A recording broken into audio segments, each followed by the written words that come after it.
여러분 한 해가 저문다라고 하는 것 어떠십니까 마음이? 제가 이제 시간들을 돌아볼 때 나이를 먹는다 그러잖아요. 우리가 한 해를 새해를 맞이하면 나이를 한 살 먹습니다. 여러분 나이 먹는 게 좋으신가요? 대답할 수가 없죠. 우리 학생들은 나이 먹는 게 좋아? 안 좋아? 너희는 안 좋아?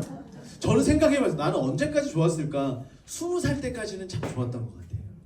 그리고 20대는 나이 먹는 것에 대해서 그렇게 큰 감흥이 없다가 나중에는 저도 벌써부터 여러분 목사님이 뭔데 벌써부터 저도 벌써부터 나이를 먹는 것이 아쉬움이 있습니다. 여러분 그런데 우리가 내가 나이를 먹었구나. 내가 이제 생각보다 나이가 들었구나라고 우리가 생각되어지는 포인트가 있는데 어떤 포인트가 있을까요? 어떤 일들이 있을 때 내가 나이가 들긴 들었구나라고 여러분 생각하세요? 어떨 때 그렇게 생각하세요? 어떠십니까? 맞아요. 다리가 아플 때. 맞아요. 예전에는 쌩쌩했는데 다리가 아파요. 예전에는 계단 올라가는 게 너무 싫었는데 이제는 내려가는 게 더 싫어지죠. 내려가는 게 무서워집니다. 몸이 아플 때 저희가 이제 몸이 조금 아팠었는데 조금 몸이 아프니까요. 그 아픔이 회복되는 시간이 너무 길어요. 여러분 한번 생각해봐요. 10대 20대 같으면 3일을 아파도 3일을 또 금식해도 죽 먹어요 안 먹어요? 안 먹죠. 바로 치킨과 피자를 뜯어야지만 우리의 몸이 회복됨을 느끼는데 여러분 지금 한 끼 두 끼만 안 먹고 바로 치킨과 피자 먹으면 어때요? 바로 화장실 가죠. 이게 우리 몸이 이제는 달라졌구나. 여러분 우리가 느끼는 거예요. 또 어떨 때 느끼냐면 생각을 해봤는데 감정 표현이 무뎌져 갈 때 공감하시나요? 감정 표현이 무뎌져 가는 거예요. 여러분 10대 때는요 정말 작은 거 하나에도 울어요. 저도 굉장히 눈물이 많았어요. 저도 그래서 드라마나 영화를 보면 펑펑 울었어요. 저는 심지어 옛날에 그 박신양 나오는 약속이었나요? 그 영화를 보다가 너무 울어가지고요. 나중에 TV를 껴안고 막 그러면서 저는 그 기억이 아직도 있는 거예요. 이걸 생각하다 보니까 나는 정말 감정이 풍부한 소년이었어. 이제 이런 생각이 있는 거예요. 그런데요, 어느 순간 어느 정도 기뻐도 기뻐하지 않는 우리를 보게 되고요. 어느 정도 슬퍼도 그냥 무덤덤한 우리의 모습들을 보게 되는 거예요. 제가요 아이들과 만화 영화를 보러 가는 걸 굉장히 좋아해요. 영화관에 가서 만화 영화를 보는 걸 좋아해요. 최근에도 이제 모아나를 아이들과 같이 보러 갔어요. 그런데 이제 여기는 안 그렇습니다만 그 전에 예전에 있던 곳에는요 영화관이 이제 동네에 있는 그런 작은 영화관이 있어요. 크기가 작다는 게 아니라 그냥 이름이 작은 영화관인데요. 크기도 뭐 이제 아주 크진 않습니다만. 그런데 이제 평일날 거기를 가잖아요. 사람이 없을 때가 있어요. 그러면 우리 가족 6명만 앉아가지고 만화 영화를 보는 거예요. 여러분 이게 얼마나 즐거운 재미인지 아세요? 그러면 앉아가지고요 막 영화를 봅니다. 저희가 싱이라고 하는 그 만화 영화가 있어요. 여러분 잘 모르시는 분들은 이제 손주가 생기고 그러면 모든 애니메이션을 다 섭렵하게 되실 거예요. 한 20년 전부터 나온 모든 만화 영화를 한 20-30번씩 보게 되는 그 은혜를 경험하게 될 텐데요. 나중에 저한테 오시면 제가 알려드릴게요. 이건 같이 보세요. 이건 같이 보세요. 싱이라는 만화 영화를 보는데요. 저희는 어떻게 영화를 보냐면 이게 그 내용이 보면 위기가 또 오고 어려운 시련이 있고 이걸 극복해가는 어떤 시간들이 또 나오고 이렇게 하잖아요. 그러면 이제 저희는 슬프면 또 다 같이 울어요. 다 같이 막 엉엉하면서 막 울어요. 그러다가 나중에 이 슬픔이 회복이 되고 뭔가 짠하면서 역전이 되면서 착한 사람들이 승리하게 되는 그때가 되면요 우리는 거기서 박수를 치면서 일어나가지고 막 손을 들고 이렇게 영화를 보는 거예요. 이게 너무 즐겁고 너무 재밌는 거예요. 여러분 그런데 이게요 한 5살에서 8살, 9살, 10살 한 이 정도까지는요 이 아이들이 그냥 이 반응이 순수하게 나타나요. 저희가 이제 막 영화를 보면서 박수 치면서 막 환호하면서 이렇게 하고 분명히 저희 가족들만 있었으니까 끝나고 나가는데요. 저희 뒤에 어떤 여자 청년 한 명이 앉아 있었던 거예요. 얼마나 미안하다. 나중에 죄송합니다 하면서 그 사람 얼마나 재밌는 그 앞에 구경을 했겠어요. 이 사람들이 자기네들 영화관인 줄 알고 갔겠구나. 여러분 그런데요. 조금만 시간이 지나도 이것에 대해 굉장히 어색해하고요. 우리가 이러한 표현하기를 굉장히 두려워하는 것이 우리 안에 생기는 거예요. 오늘 말씀을 보면요. 오늘 말씀에서 어떤 고백이 있냐면 주는 나의 하나님이십니다 라고 하는 거예요. 내가 감사하고 주님을 높이면서 주님은 나의 하나님이십니다 라고 다윗이 고백했다라고 하는 거예요. 여러분 그런데 우리가 언제 어떨 때에 주님은 나의 하나님이십니다 라고 고백하나요? 아까 얘기했던 아이들이 영화를 볼 때에 정말 작은 것에서 울고 작은 것에서 또한 기뻐하고 이런 것처럼 우리의 삶 가운데 있는 작은 일들 속에서 주님이 나의 하나님이십니다 라고 고백하나요? 아니면 어떤 큰 어려움들, 큰 산과 같은 일들이 우리 앞에서 해결될 때에 그때에 주님은 나의 하나님이십니다 라고 고백하나요? 대부분 후자인 경우가 많습니다. 후자인 경우가 많아요. 자, 갈멜산의 전투에서 엘리야 선지자가 바알을 숭배하는 450명의 선지자들 플러스 아세라를 숭배하는 400명의 선지자들 몇 명이에요? 총 850대 1로 싸움을 싸우는 거예요. 야, 진짜 하나님이 누군지 오늘 한번 결판을 내자. 그래서 제단을 너희도 쌓고 나도 제단을 쌓을게. 그리고 그 두 제단을 놓고 진짜 신이라고 한다면 이 제단에다가 불을 내리는 그분이 진짜 하나님이고 진짜 신으로 우리가 섬기자. 많은 사람들이 있었어요. 이 850명의 사람들이 여러분 850명이 한 곳에 모여가지고 제의를 드리는 거예요. 제사를 드리는 거예요. 나중에는 자신들의 몸을 자해하면서까지 제사를 드리는 거예요. 얼마나 웅장했겠어요. 정말 신이 있다면 야 여기는 뭐라도 하나 떨어뜨려줘야 되지 않을까 싶을 정도로 굉장히 웅장했을 그러한 상황 가운데에 불이 내려요? 안 내려요? 안 내리죠. 하지만 엘리야가 단을 쌓고요. 나무를 쌓고 거기에 송아지를 눕히고 거기에 물을 양동이로 붓습니다. 그런데 그곳에 여호와의 불이 임하는 거예요. 여러분 이거는요. 목숨을 건 싸움이에요. 목숨을 건 싸움이에요. 그 목숨을 건 싸움에서 지금 엘리야가 이겼어요? 졌어요? 이겼어요. 그리고 실질적으로 거기에 있는 그 선지자들을 다 죽이게 됩니다. 여러분 얼마나 감격스러운 일이에요. 이것을 보고 모든 백성이 고백하는 거예요. 열왕기상 18장 39절인데요. 여러분 그 주보에 보면 있습니다. 함께 읽어볼까요? 시작. 모든 백성이 보고 엎드려 말하되 여호와 그는 하나님이시로다. 모든 백성이 이것을 보니까요. 여호와 그는 하나님이시다 고백할 수밖에 없는 상황인 거예요. 정말 우리가 아이들이랑 같이 이 영화를 만약에 봤다면 와 다 일어나면서 박수를 치며 환호할 수밖에 없는 그 장면이 지금 눈앞에 펼쳐진 거예요. 하나님을 고백할 수밖에 없죠. 여러분 이스라엘 백성이 홍해 앞에서는 어땠어요? 출애굽을 했어요. 그것도 너무나 대단하고 너무나 위대했어요. 그런데 홍해 바다가 앞에 있는 거예요. 끝이 보이질 않아요. 그런데 더 위험하고 더 무서운 건 뭐냐면 뒤에서 애국 군대가 쫓아오고 있는 거예요. 그 흙먼지가 보이는 거예요. 그 흙먼지를 보면 벌써 이 사람들은 몸이 떨리는 거예요.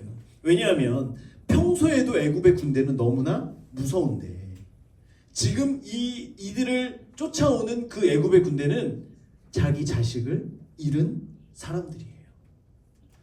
여러분 자식을 잃은 부모가 눈에 뵈는 게 있어요? 없어요? 네, 저도 아직 잘 모르겠습니다만 자식을 잃으면 눈에 뵈는 게 없을 거예요. 정말 이 애국 군대는 다른 게 다 필요 없어요. 바로 왕이 명하자마자 가서 무조건 죽일 생각으로 지금 가는 거예요. 내가 살아 돌아올 이유도 없는 거예요. 가서 다 죽이고 나도 죽자라고 하면서 지금 쫓아오는 거예요. 이스라엘 백성들이 알아요, 몰라요? 알아요. 어떤 일이 벌어질지 알아요. 그러니까 벌써 아우성거리고 벌써 원망하기를 시작하잖아요. 그때 모세를 통하여서 홍해를 가르세요. 와! 벌써 박수가 시작되죠. 하나님을 향한 고백이 막 시작이 됩니다. 사람들이 거기를 건너요. 그런데 끝나지 않았잖아요. 애국 군대도 그 길을 따라서 쫓아오고 있잖아요. 그런데 그 모든 군대를 다 홍해 바다에 수장시킬 다 거기에 죽이시는 거예요. 여러분 그걸 본 백성들이 하나님을 하나님이라고 고백을 안 할 수가 있겠어요? 고백할 수밖에 없는 거예요. 와 진짜 나의 하나님이십니다. 고백할 수밖에 없는 거예요. 출애굽기 15장 1절과 2절에 보면 이때 모세와 이스라엘 자손이 이 노래로 여호와께 노래하니 내가 여호와를 찬송하리니 그는 높고 영화로우시며 말과 그 탄자를 바다에 던지셨음이로다. 여호와는 나의 힘이요 노래시며 나의 구원이시로다. 그는 나의 하나님이시니 내가 그를 찬송할 것이요 내 아버지의 하나님이시니 내가 그를 높이리로다. 너무나 감격 속에 그는 나의 하나님이십니다 고백하는 거예요. 여러분 신약에도요 예수님께서 행하신 많은 일들이 있는데요, 제자들이 이제 풍랑 가운데 있을 때 예수님께서 풍랑을 잔잔하게 하셨어요. 제자들은 그 풍랑 속에서 정말 죽을 줄 알고 그랬는데 예수님께서는 말씀 한마디로 풍랑을 잠잠하게 하셨어요. 그때에 마태복음 8장 27절에 그 사람들이 놀랍게 여겨 이르되 이가 어떠한 사람이기에 바람과 바다도 순종하는가. 이분이 하나님이 아니신가 고백할 수밖에 없는 상황이에요. 아니 이거는요 어린 아이들 뿐만 아니라 나는 감정이 좀 말랐는데요, 나는 T인데요 라고 생각하는 사람들도 고백할 수밖에 없는 상황들이라고 하는 거예요. 여러분 이때에 우리가 고백하는 그 하나님은 전능하신 하나님이십니다 라고 고백하는 거예요. 그래서 전능하신 하나님 히브리어로 엘샤다이라고 하는 거예요. 여러분 이 전능하신 하나님은 지금도 저와 여러분들의 전능하신 하나님이신 줄 믿습니다. 그렇기 때문에 우리가 세상을 살아가면서 그 전능하신 하나님의 역사를 경험할 때에 아 하나님이 나의 하나님이십니다 라고 우리는 고백할 수밖에 없는 거예요. 그런데 문제가 있어요.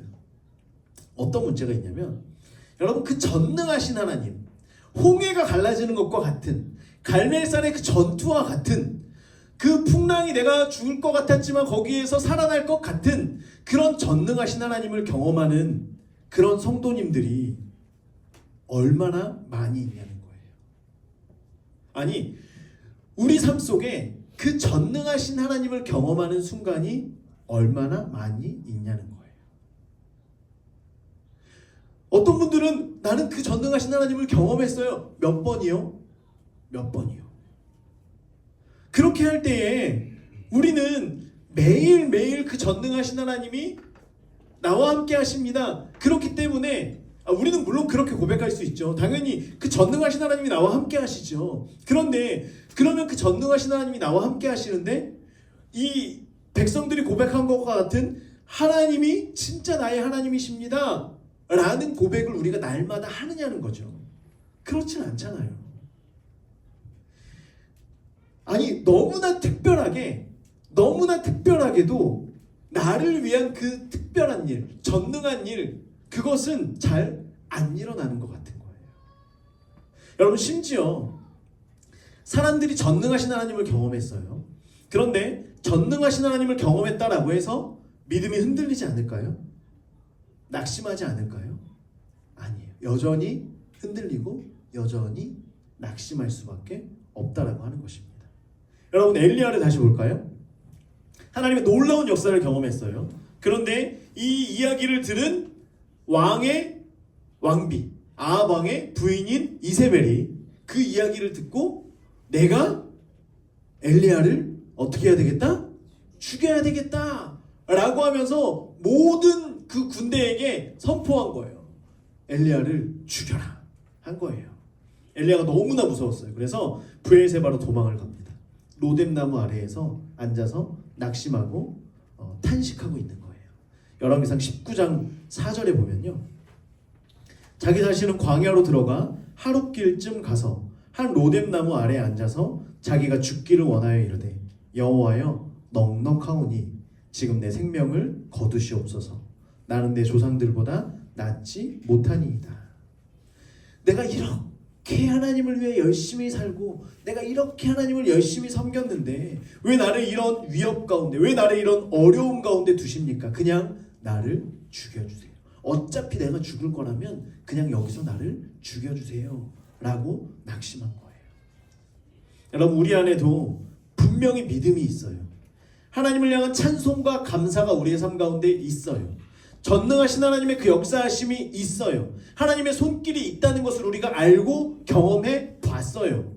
그럼에도 불구하고 우리는 어떤 상황이 닥칠 때에 주님을 원망하거나, 아니 원망까지는 아니더라도 거기에서 낙심할 때가 있다라고 하는 거예요. 주님을 원망하는 건 아니에요. 그런데 내가 너무나 힘들어요. 내가 너무나 어려워요. 이런 때가 있다라고 하는 거예요. 여러분, 홍해를 건넌 이스라엘 백성들은 어땠을까요? 똑같았죠. 똑같았어요.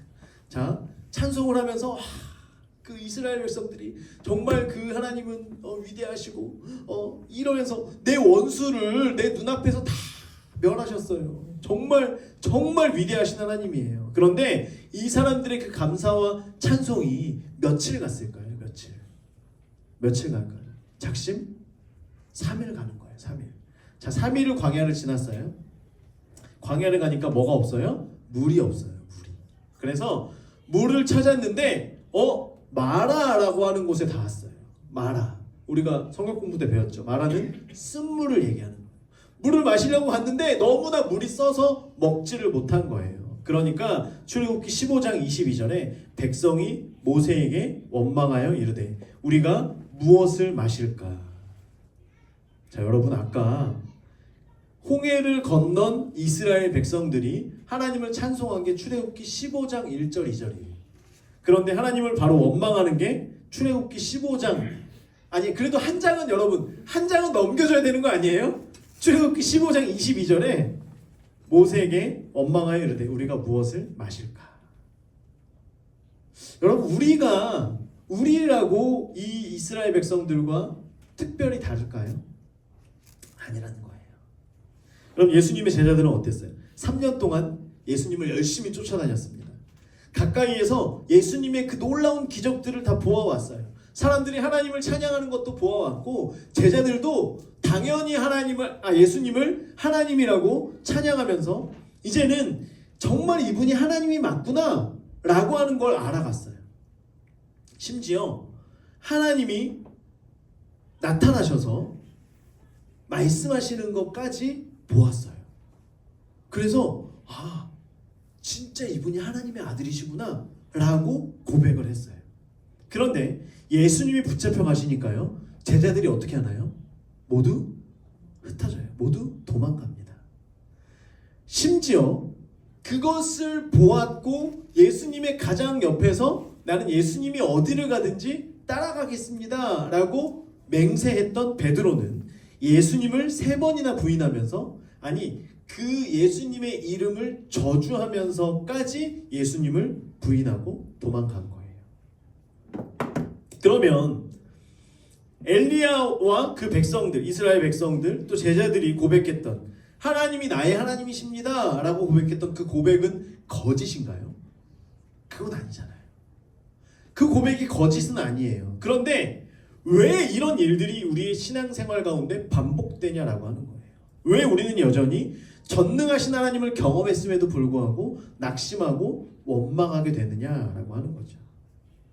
여러분, 결론적으로 말씀드리면 기적적인 일들, 우리 삶 가운데 전능하신 하나님을 경험하는 그 기적적이고 위대하고 정말 누가 봐도 하나님이 하셨습니다라고 하는 그 일들을 통해서는 우리의 믿음을 굳건하게 지킬 수가 있다 없다? 없다는 거예요. 그래서 우리가 굳건한 믿음의 사람이 되기 위해서는 그 기적을 뛰어넘는 하나님의 어떠한 것을 알아야, 하나님의 무언가를 알아야 되는 거예요. 그래서 이 하나님의 무엇을, 이 어떠한 것을 경험하고 나면 이제는 우리가 흔들리지 않는 굳건한 믿음으로 살아갈 수 있는 것인데, 그게 뭐냐면 바로 하나님의 사랑이라고 하는 거예요. 하나님의 사랑을 경험한 사람들은, 하나님의 사랑을 완전히 깨달은 사람들은 어떠한 일들이 와도 흔들리지 않는다라고 하는 거예요. 여러분, 다시 엘리야로 울면서 하나님 나를 죽여주세요 라고 했어요. 하나님을 원망하면서 울면서. 여러분, 그렇게 울고 나면 그 다음 뭐예요? 여러분, 울고 나면 하는 게 뭐예요? 뭐예요? 우리가 잘 부르는 노래가 있잖아요. 오늘 밤도 이렇게 울다 잠이 드는 거예요. 잠이 들었어요. 엘리야는 울다가 원망하다가 잠이 들었어요. 자, 열왕기상 19장 5절에서 8절에 보면, 로뎀나무 아래에 누워 자더니 천사가 그를 어루만지며 그에게 이르되 일어나서 먹으라. 이에 다 먹고 다시 누웠더니 7절, 여호와의 천사가 또 다시 와서 어루만지며 이르되 일어나 먹으라. 내가 갈 길을 다 가지 못할까 하노라. 자, 천사가 와서요, 하나님께서 찾아오신 거예요. 우리가 하나님의 자녀들이 힘들고 낙심하고 원망 가운데 울면서 그렇게 있을 때에 하나님께서 우리를 찾아오시고 또 찾아오신다라고 하는 거예요. 하나님의 사랑으로 우리를 만져주신다라고 하는 거예요. 그래서 만져주시고 또한 음식을 주세요. 야, 네가 갈 길이 먼데 혹시 못 갈까봐 빨리 일어나서 먹어라. 먹고 갈 길을 가라. 그러니까요, 엘리야가 하나님께서 주시는 음식을 먹고 나서 40일을 밤낮으로 걸어서 호렙산에 이르게 됩니다. 하나님께서 주시는 그 힘으로 며칠을 40일을 가서 밤낮으로 가서 호렙산에 다다르는 거예요. 거기서요, 거기에 도착했기 때문에 끝난 게 아니었어요. 거기서 호렙산에 도착을 해서 이제 하나님께 또 하소연하는 거예요. 하소연하는 거예요. 제가 말씀을 한번 읽어드릴게요. 19장 열왕기상 19장 13절 말씀부터 읽어드릴 텐데요. 아니다. 그 10절부터 9절부터 보면요, 세 번역으로 읽어드릴게요. 중간중간에 하나님께서 말씀하시는 거예요. 엘리야야, 너는 여기서 무엇을 하고 있느냐? 엘리야가 얘기하는 거예요. 나는 이제까지 주 만군의 하나님만 열정적으로 섬겼습니다. 그러나 이스라엘 자손은 주님과 맺은 언약을 버리고 주님의 제단을 헐었으며 주님의 예언자들을 칼로 쳐서 죽였습니다. 이제 나만 홀로 남아있는데 그들은 내 목숨마저 없애려고 찾고 있습니다. 하나님께서 말씀하세요. 이제 곧 나 주가 지나갈 것이니 너는 나가서 산 위에 주 앞에 서 있어라. 그리고 나서 크고 강한 바람이 주님 앞에서 산을 쪼개고 바위를 부수었으나 그 바람 속에 주님께서 계시지 않았다. 그 바람이 지나가고 난 뒤에 지진이 일었지만 그 지진 속에서도 주님께서 계시지 않았다. 지진이 지나가고 난 뒤에 불이 났지만 그 불 속에서도 주님께서 계시지 않았다. 그 불이 난 뒤에 부드럽고 조용한 소리가 들렸다. 자, 이제 13절부터 엘리야야, 너는 여기서 무엇을 하고 있느냐? 나는 이제까지 주 만군의 하나님만 열정적으로 섬겼습니다. 그러나 이스라엘 자손은 주님과 맺은 언약을 버리고 주님의 제단을 헐었으며 주님의 예언자들을 칼로 쳐 죽였습니다. 이제 나만 홀로 남아있는데 그들은 내 목숨마저 없애려고 찾고 있습니다. 하나님께서 말씀하셨어요. 너는 돌이켜 광야 길로에서 다마스쿠스로 가거라. 다메섹이라고 하는 곳이에요. 거기에 이르거든 하사엘에게 기름을 부어서 시리아의 왕 아람의 왕이 되게 하시고 또 님시의 아들 예후에게 기름을 부어서 이스라엘의 왕으로 세워라. 그리고 아벨무올라 출신인 사밧의 아들 엘리사에게 기름을 부어서 내 뒤를 이을 예언자로 세워라. 하사엘의 칼을 피해 도망하는 사람은 예후가 죽일 것이고 예후의 칼을 피해 도망하는 사람은 엘리사가 죽일 것이다. 그러나 나는 이스라엘에게 7,000명을 남겨놓을 터인데 그들은 모두 바알에게 무릎을 꿇지도 아니하고 입을 맞추지도 아니한 사람이다. 하나님께서 말씀하신 거예요. 하나님, 나는 혼자 남았어요. 나는 혼자 있어요. 하나님, 어떻게 이러실 수가 있습니까? 라고 하는 엘리야를 향하여서 하나님께서 걱정 말아라. 너를 대적하는 그 원수를 죽일 사람을 내가 알려줄 테니 너는 가서 그들에게 기름을 붓고 기름을 붓고 기름을 부어라. 그러면 그들이 삼중으로 진을 친다는 거예요. 결코 빠져나갈 수 없는 그 진을 쳐서 너의 원수를 반드시 죽일 것이고, 또한 너는 혼자가 아니야. 너를 위해 너와 함께하는 바알에게 입을 맞추지 아니한 7,000명의 사람을 내가 남겨두었단다. 여러분, 이 하나님의 말씀 가운데에는 엘리야를 향한, 너를 위해서 내가 이 사람들을 세울 거야, 너를 위해서 7,000명을 남겨두었어 라고 하나님께서 말씀하시는 거예요. 이것은 곧 너를 위해, 내가 너를 얼마나 사랑하는지 아니? 내가 너를 늘 사랑하고 한시도 빠짐없이 너를 사랑하는데, 그래서 내가 이런 것들을 다 준비해 놓았단다 라고 하면서 엘리야에게 말씀하시는 거예요. 그때 엘리야는 다시금 일어서서 하나님의 사명을 감당하며 하나님께서 불러서 올라가실 때까지 끊임없이 하나님의 일들을 감당하게 됩니다. 여러분, 우리가 믿음의 뿌리를 깊게 더 단단하게 내릴 수 있는 것은 하나님의 말씀 가운데 있는 거예요. 특별히 그 하나님의 말씀은 하나님의 말씀이 육신이 되어 이 땅에 오신 예수 그리스도, 그분의 사랑, 하나님의 사랑 가운데 있는 거예요. 그래서 그 사랑을 깨달은 사람들은 믿음의 뿌리를 강하고 단단하게 더 깊게 내림을 통하여서 우리를 흔드는 여러 가지 많은 일들 앞에서도 흔들리지 않고 낙심치 않게 되는 줄 믿습니다. 여러분, 베드로도요, 예수님을 부인하고 예수님을 배반하고, 그리고 이제는 예수님이 죽으셨다라고 하는 것 때문에 너무나 낙심 가운데 이제 삶의 터전으로 다시 돌아갔어요. 그 베드로를 향하여서 예수님이 찾아가십니다. 그리고 물으시는 거예요. 요한복음 21장 15절 말씀인데요, 같이 한번 읽어볼까요? 시작. 그들이 조반 먹은 후에 예수께서 시몬 베드로에게 이르시되 이 사람들보다 나를 더 사랑하느냐 하시니, 이르되 주님 그러하나이다. 내가 주님을 사랑하는 줄 주님께서 아시나이다. 이르시되 내 어린 양을 먹이라 하시고. 아멘. 베드로는 완전히 실패했어요. 그의 마음이 완전히 무너져 내렸어요. 그런데 그 베드로를 향하여서 주님께서 질문하시는 거예요. 여러분이 질문 가운데에는요, 두 가지가 포함되어 있습니다. 먼저는 실패한 베드로에게 주님께서 먼저 찾아오셨어요. 또 하나는요, 베드로야, 나는 여전히 너를 사랑하는데 너는 나를 사랑하니? 라고 하는 질문이 그 안에 있는 거예요. 베드로야, 나는 네가 어떻게 했든 나는 너를 여전히 사랑하고 있단다 라고 하는 그것이 주님의 질문 가운데 전제되어 있는 거예요. 여러분, 우리가 신앙생활을 하면서 정말 하나님 앞에 깊은 감사의 고백이 나오는 순간은 어떤 큰 기적을 경험하는 순간보다 내가 영적으로 실패해서 낙심하고 어떤 우리의 인생의 바닥 가운데, 정말 저 깊은 바닷속에 내가 있다라고 느껴질 때, 그때 나를 안아주시고 그때 나를 향하여서 내가 너를 사랑한다 라고 말씀하시는 그 하나님의 사랑이 우리를 세우고 우리를 일으키며 다시금 힘을 얻게 하시고 이제는 흔들리지 않는 그러한 신앙인으로 이 땅을 살아가게 하는 줄 믿습니다.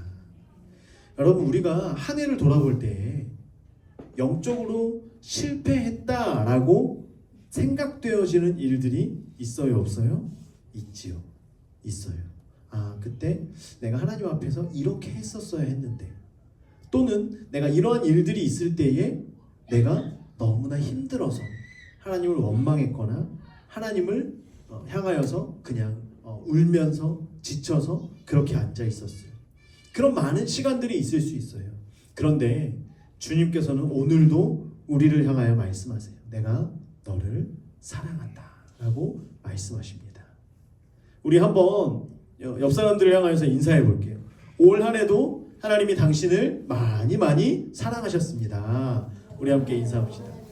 올 한 해도 하나님께서 여러분들을 많이 사랑하셨어요. 엄청 많이 사랑하셨어요. 그 사랑을 경험한 사람들은 고백할 수 있는 거예요. 우리 가슴에 손을 얹고 고백합시다. 주는 나의 하나님이십니다. 주는 나의 하나님이십니다. 고백할 수 있는 거예요.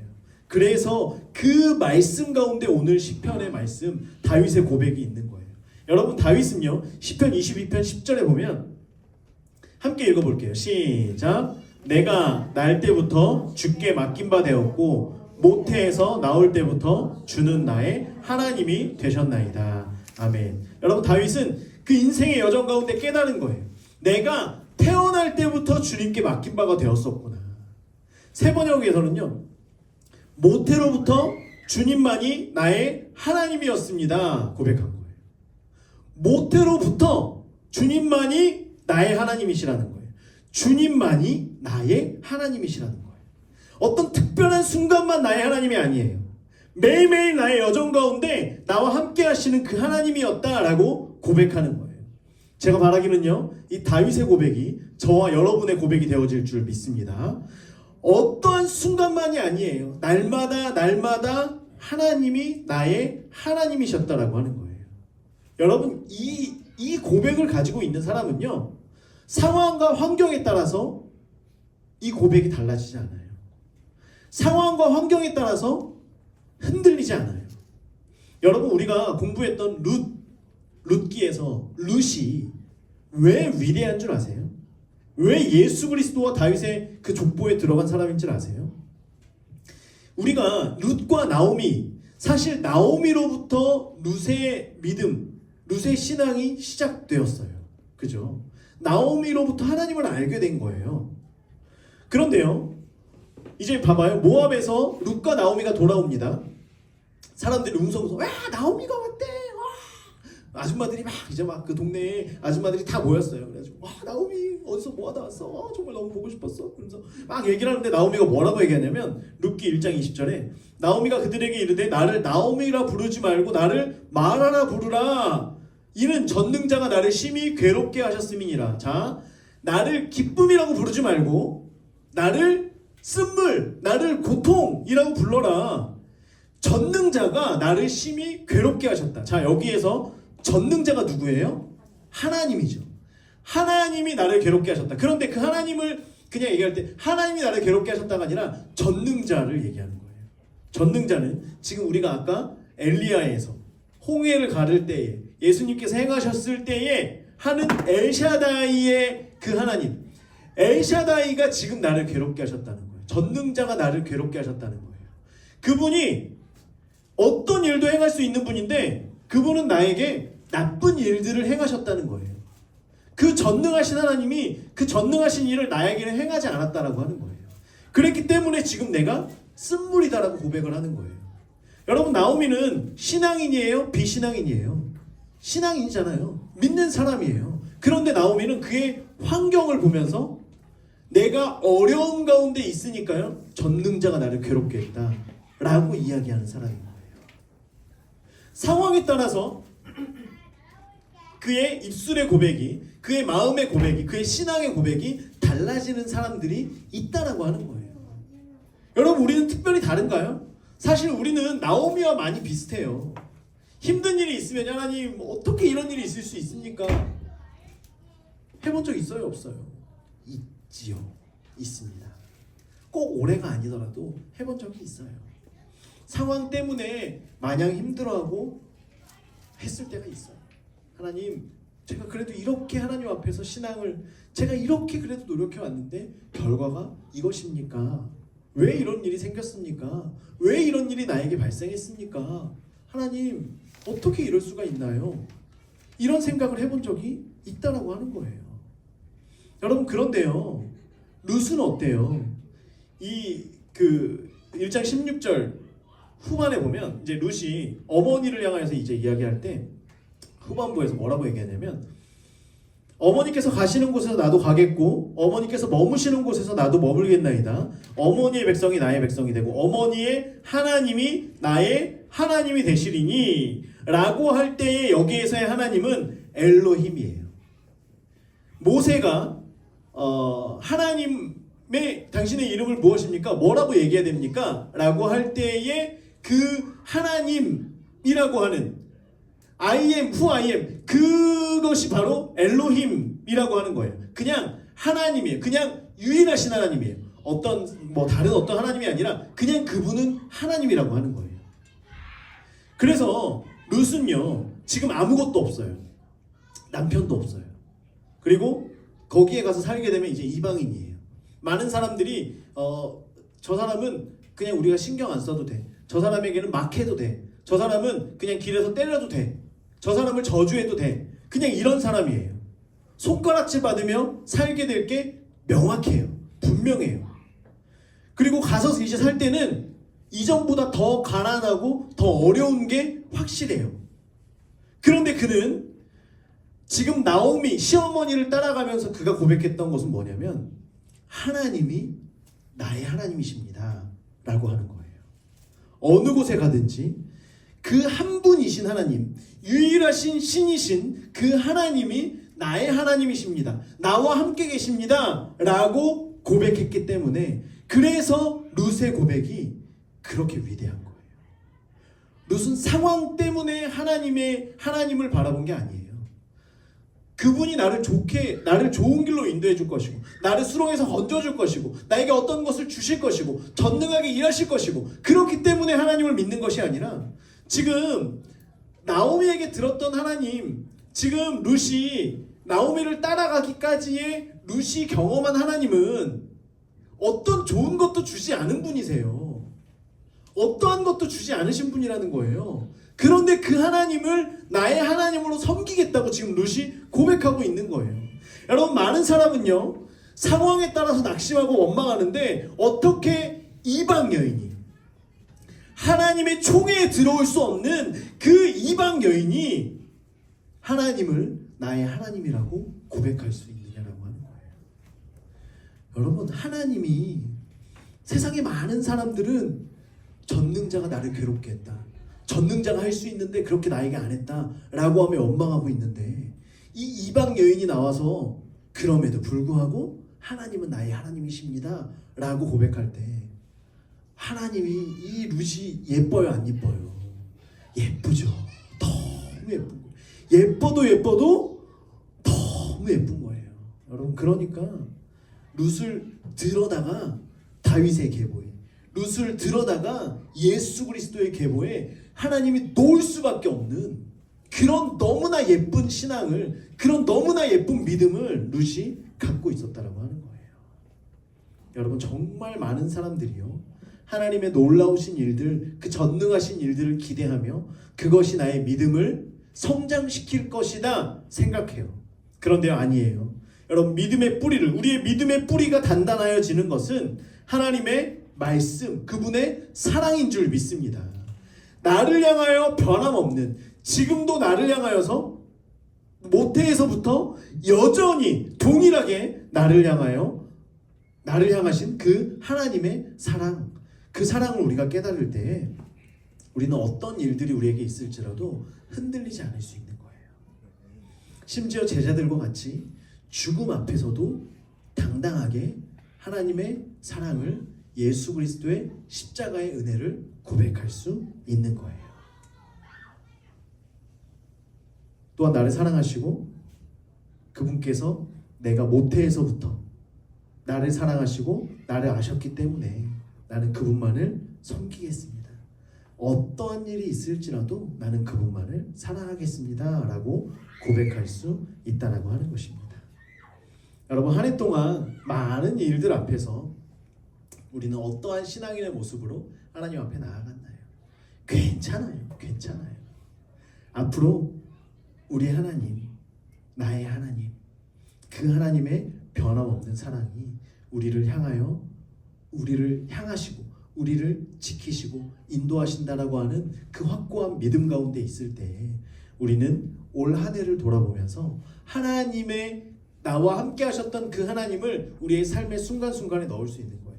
여러분, 우리가 이제 한 해를 마무리하면서 이제 내일 모레 함께 모여서 홍구영신 때 와서 같이 예배를 드리고 이제 또 다시 하나님을 고백하고 이런 시간들이 있을 건데요. 여러분들에게 숙제를 드릴게요. 숙제를. 자, 오늘부터 송구영신 때에 올 때까지 우리가 하나님 앞에서 이 되돌려야 될 게 있어요. 그게 뭐냐면 우리의 1년 동안의 일들 가운데 여러분 힘들었던 시간들 있죠? 힘들었던 시간들을 다 한번 메모해 보세요. 이렇게 기도하시면서 힘들었던 시간들을 한번 메모해 보세요. 그리고 거기에 하나님께서 함께 하셨는지 우리가 그것을 기도하면서 머릿속으로 떠올리세요. 나의 그 힘들었던 지금도 눈에 선한 힘든 일들이 있잖아요. 지난 한 해 동안에 내 눈에 선하게 지금도 정말 그 시간이 다시 오지 않았으면 좋겠어 라고 생각되어지는 그 시간들이 있잖아요. 그 시간들을 우리의 앞에다가 눈앞에다가 그려놓으세요. 그리고 나를 사랑하시고 나를 안아주시는 그 하나님, 나를 향하여 세미한 음성으로 내가 너를 위해 그 모든 것을 준비했어. 내가 너를 위해 7,000명을 남겨두었어. 너는 혼자가 아니야? 라고 말씀하시는 그 하나님. 낙심 가운데 있을 때 베드로에게 찾아와서 내가 너를 여전히 사랑한다 라고 말씀하시는 그 예수님. 그 예수님의 이미지를 그 우리의 어려웠던 그 일들 안에다가 마치 어떻게 하냐면 제가 이제 이 기도를 하다가 어떻게 하면 여러분들이 우리가 이 어떤 영적인 것들을 이 작업들을 해야 되거든요. 어떻게 할 수 있을까를 생각해봤는데 좀 이렇게 너무 어린아이처럼 생각될 수 있지만 그 그림 속에 예수님의 우리가 또 이미지로 나를 사랑하시는 그 예수님의 모습이 있잖아요. 그 그림이 있잖아요. 여러분 그 그림은 다 다를 수는 있어요. 하지만 그 그림을 하나를 그려놓으시고 이 스티커를 띄어다가 나의 어려웠던 상황 그 환경 속에 예수님을 붙여놓으세요. 이해가 되세요? 그림을 그려서 만드시라는 게 아니에요. 여러분들의 그 이미지 속에 영적인 이미지 가운데 기도하면서 하나님 어려웠던 시간들이 떠오르게 해주세요. 지금도 다시는 없었으면 하는 그 시간들을 떠오르게 해주세요. 그래서 그 이미지를 깔아놓고 이 배경화면에 깔아놓고요. 스티커를 띄어다가 나를 여전히 사랑하시는 하나님을 그곳에다 붙이세요. 한 장을 붙이셔도 되고요. 10장, 20장을 붙이셔도 돼요. 하나님이 어디에 계셨는지를 여러분들이 기억하시면서 그곳에 하나님 여전히 계셨지만 내가 그때는 알지 못했기 때문에 때로는 원망하고 때로는 낙심했던 그 시간들을 되돌리는 거예요. 그 영적인 그 시간을 다시금 그 영을 살리는 시간으로 바꾸는 거예요. 그래서 하나님 그때도 계셨죠. 그래서 저는요 그런 일들이 있을 때 어디에다가 놓냐면 이런 CCTV 자리 있잖아요. 여기에다가 하나님을 붙여요. 사랑의 예수님을 거기에다 붙여요. 그 예수님이 내가 있던 그 공간에 계셨던 거예요. 여기에 붙여요. 천장에도 붙여요. 방 안에도 붙여요. 여러분들이 울고 있는 그곳에 그 옆자리에다가 붙여놓으세요. 그래서 내년에 우리가 앞으로 살아가는 그 순간순간 가운데 주님이 나의 하나님이십니다. 나를 사랑하시는 그 앞에 전제되어지는 것이 있잖아요. 지금도 동일하게 나를 사랑하시는 그 주님이 나의 하나님이십니다 라는 고백으로 우리가 하나님 앞에 나아갈 수 있게 되길 바랍니다. 이 시간 우리 함께 기도할게요. 우리 함께 기도할 때에 하나님 주님이 나의 하나님이십니다 라고 하는 그 고백, 그 고백은 다른 것이 아닙니다. 나를 위해 십자가에서 죽으신 예수님, 십자가에서 죽기까지 나를 사랑하신 그 주님의 사랑하심인 줄 믿습니다. 내가 어려웠던 순간, 내가 힘들었던 순간, 낙심했던 그 모든 순간들, 그 모든 시간도 하나님의 사랑 안에 있었음을 우리가 고백합니다. 이 시간 그 주님의 사랑을 고백하며 주님 나의 하나님이십니다. 주님 나의 하나님이십니다. 우리가 주 앞에 함께 고백하며 기도하겠습니다. 함께 기도합니다. 주님 감사합니다. 아버지 하나님